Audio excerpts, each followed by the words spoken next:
आज हम एक ऐसे ट्रेडिंग कॉन्सेप्ट के बारे में जानने वाले हैं जिसे अगर आप सीख जाते हैं तो आपकी ट्रेडिंग स्टाइल हमेशा हमेशा के लिए बदल जाएगा। टेक्निकल एनालिसिस के जन्मदाता चार्ल्स डॉ ने ईयर 1900 में एक थ्योरी दिया था, डॉ थ्योरी, जिससे लोग एक्चुअली मार्केट को प्रिडिक्ट कर सकते थे कि आगे क्या होने वाला है। भले ही आज के यूट्यूब ट्रेडिंग चैनल इस बारे में बात ना करती हो, लेकिन आज भी यह स्ट्रेटजी उतनी ही कामयाब है जीतने की 100 साल पहले थी। और यह स्ट्रेटजी इसी थ्योरी से ड्राइव हुआ है, जिसे मल्टी टाइम फ्रेम एनालिसिस कहा जाता है।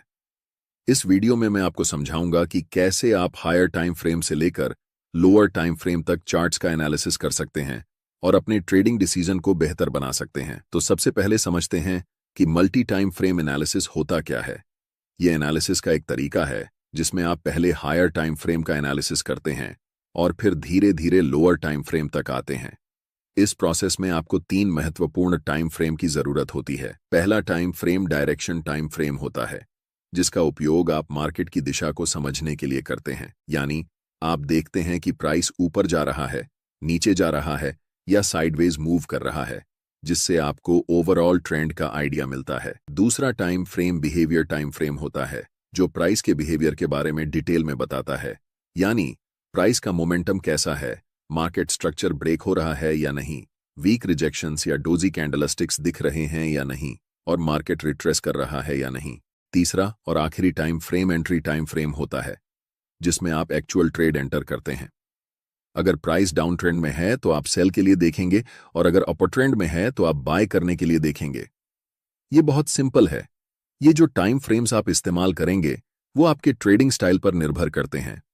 मान लीजिए मैं इंट्राडे और स्विंग ट्रेडिंग का मिक्स उपयोग करता हूं, तो मैं 4 घंटे का टाइम फ्रेम डायरेक्शन के लिए, 1 घंटे का टाइम फ्रेम बिहेवियर के लिए और 15 मिनट का टाइम फ्रेम एंट्री के लिए उपयोग करता हूं।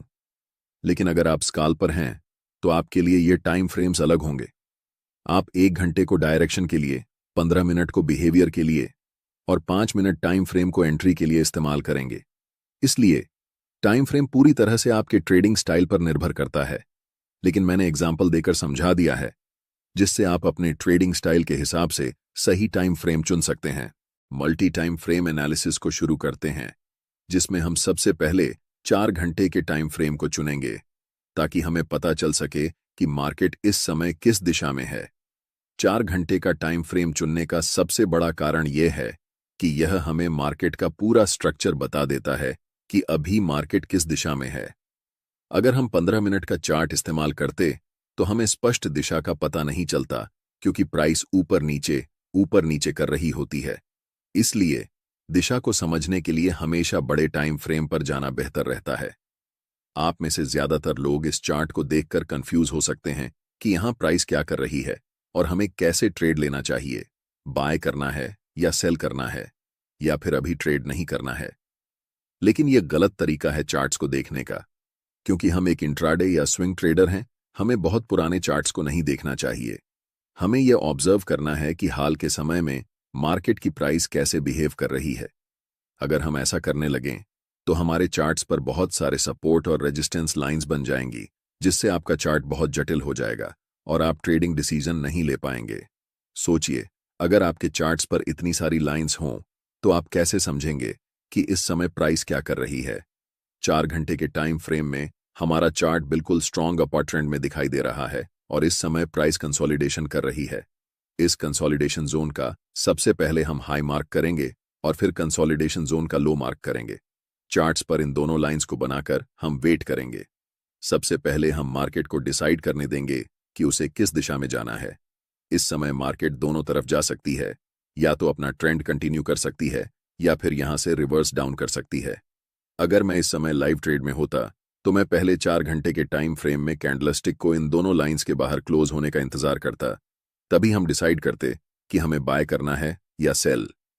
अगले कुछ कैंडल्स में प्राइस लोअर लो के नीचे कैंडल क्लोज करती है। ऐसे समय में ज्यादातर नए ट्रेडर्स सेल पोजीशन में एंटर करते हैं। मैं चाहता हूं कि आप ध्यान से देखें कि इसके बाद प्राइस क्या करती है।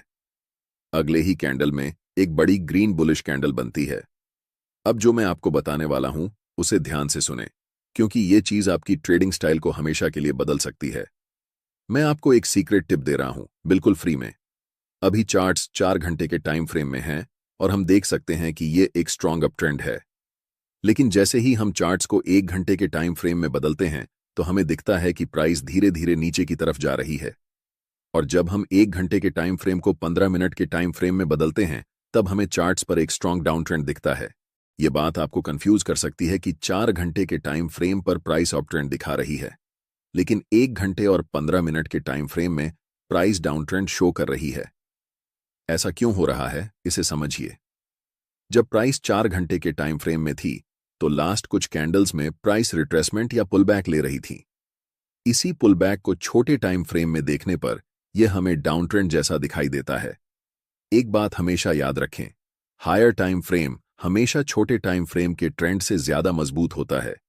इस सिचुएशन में 4 घंटे का टाइम फ्रेम 3 घंटे के टाइम फ्रेम से और 15 मिनट के टाइम फ्रेम से भी ज्यादा स्ट्रांग होगा, और 1 घंटे का टाइम फ्रेम 15 मिनट के टाइम फ्रेम से स्ट्रॉन्गर होगा।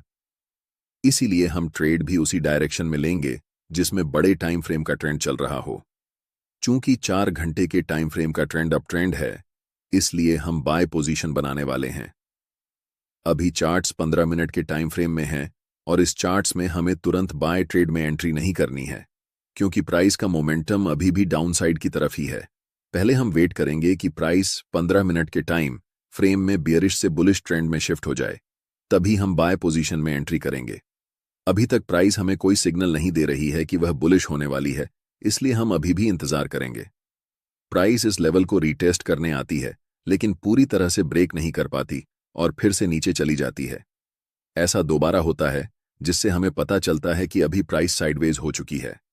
इस समय बाय पोजीशन में एंट्री करने के लिए यह जरूरी है कि प्राइस इस लेवल के ऊपर क्लोज होकर अप ट्रेंड का स्ट्रक्चर बनाए। अगर हम प्राइस को 1 घंटे के टाइम फ्रेम में बदलते हैं तो हम देख सकते हैं कि अभी तक हमें कोई भी बुलिश सिग्नल चार्ट्स पर नहीं मिल रहा है जिससे हम बाय डिसीजन बना सकें। अगले कुछ कैंडल्स में प्राइस लास्ट स्विंग लो तक आती है और उस पर्टिकुलर लेवल से एक स्ट्रॉन्ग रिजेक्शन लेकर ऊपर की तरफ बढ़ जाती है, जिससे एक बिग ग्रीन बुलिश कैंडल बनती है।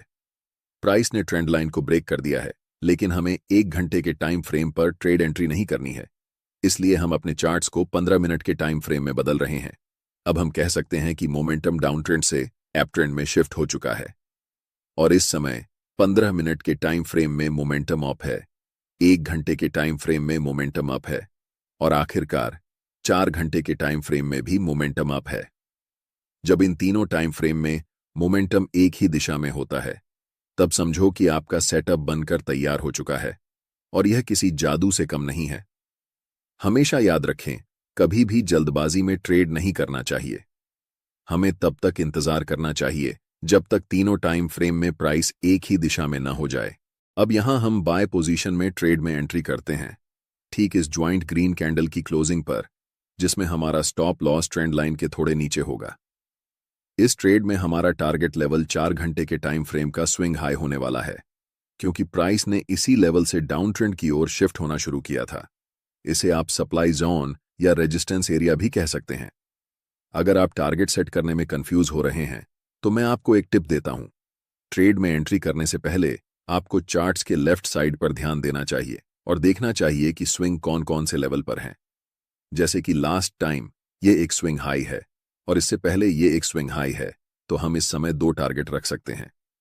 लेकिन क्योंकि बड़े टाइम फ्रेम में ट्रेंड स्ट्रांग है, इसलिए स्विंग हाई को टारगेट रखना ज्यादा सही रहेगा। और देखो, प्राइस बिना समय बर्बाद किए ऊपर चला गया। अब मैं आपको एक और तरीका बताता हूं कि कैसे इस ट्रेड में एंट्री करनी है। टाइम फ्रेम को 15 मिनट से 1 घंटे में शिफ्ट करते हैं। अब प्राइस अपने हाई के आसपास है और अगर आप यहां बाय पोजीशन में ट्रेड एंट्री करते हैं तो आपका स्टॉप लॉस काफी नीचे होना पड़ेगा, जिससे आपका रिस्क रिवॉर्ड रेशियो खराब हो जाएगा। इसलिए हमें तुरंत ट्रेड में एंट्री नहीं करनी है, बल्कि प्राइस को पहले रिट्रेस होने देना चाहिए इस लेवल तक। प्राइस रेड कैंडल बनाते हुए नीचे आती है और इस लेवल को टच करती है, लेकिन आप तुरंत यहां पर एंट्री नहीं ले सकते। अगर आप यहां एंट्री लेते हैं तो आप बस अनुमान लगा रहे हैं कि प्राइस ऊपर जाएगा, लेकिन प्राइस बहुत अनिश्चित होता है। चाहे कितना भी महत्वपूर्ण लेवल क्यों ना हो, वह कभी भी ब्रेक हो सकता है या फिर उस लेवल को रिस्पेक्ट नहीं कर सकता है। इसलिए हम इंतजार करते हैं कि मार्केट पहले कंफर्म हो जाए कि वह किस दिशा में जाने वाली है, उसके बाद ही हम ट्रेड में एंट्री करेंगे। आप अगर अपनी इच्छा के अनुसार ट्रेड करेंगे तो यह एक खतरनाक तरीका हो सकता है। कभी भी मार्केट में सरवाइव नहीं कर सकते हैं, चाहे आपके पास कितना भी कैपिटल क्यों ना हो। अधिकतम 1 सप्ताह लगेगा और आपका कैपिटल डूब जाएगा। इसलिए हमेशा कंफर्मेशन का वेट करना चाहिए। अब प्राइस को 15 मिनट के टाइम फ्रेम पर शिफ्ट करते हैं। अगर आप देख रहे हैं कि प्राइस अभी भी डाउन ट्रेंड में है, तो हमें कुछ नहीं करना चाहिए। जब तक हमें इस लेवल के ऊपर एक स्ट्रॉन्ग ग्रीन कैंडल के साथ प्राइस क्लोज नहीं कर जाती, तब तक इंतजार करना जरूरी है। एक बार फिर प्राइस प्रीवियस स्विंग लो को ब्रेक करती है और अगले कुछ कैंडल में एक स्ट्रॉन्ग ग्रीन कैंडल बनाते हुए ऊपर की तरफ जाती है और इस लेवल के ऊपर स्ट्रांगली क्लोज हो जाती है। यहां पर एक कारण है कि प्राइस इसी पार्टिकुलर लेवल से रिवर्स क्यों हुआ। जैसे ही हम चार्ट्स को बड़े टाइम फ्रेम पर शिफ्ट करते हैं, तो चार्ट्स के लेफ्ट साइड में एक डिमांड जोन नजर आता है। हम यहां सप्लाई और डिमांड जोन कैसे ड्रॉ करते हैं, इस पर चर्चा नहीं करेंगे क्योंकि मैंने इस टॉपिक पर पहले ही एक डिटेल वीडियो बना दिया है। आप चैनल पर जाकर वह वीडियो देख सकते हैं। मैं चाहता हूं कि आप इस स्थिति को ध्यान से देखें और इसे उस वीडियो से लिंक कर पाएं जो मैंने पहले बनाया है। अब हमारे पास 3 कंफर्मेशन है। फर्स्ट, 15 मिनट के टाइम फ्रेम में ट्रेंड अप है। सेकंड, 1 घंटे के टाइम फ्रेम में ट्रेंड अप है। और थर्ड, 4 घंटे के टाइम फ्रेम में भी प्राइस अप है। हम जानते हैं कि यह सेटअप हमारे लिए एक जादू की तरह काम करता है। इस कैंडल की क्लोजिंग पर हम बाय ट्रेड में एंट्री करेंगे, जिसमें हमारा स्टॉप लॉस कैंडल के लो के पास होगा और take profit next swing high पर होगा। अगर हम बड़े टाइम फ्रेम पर देखें, तो ये हमारा 1 के लेवल है जहां तक प्राइस जा सकती है।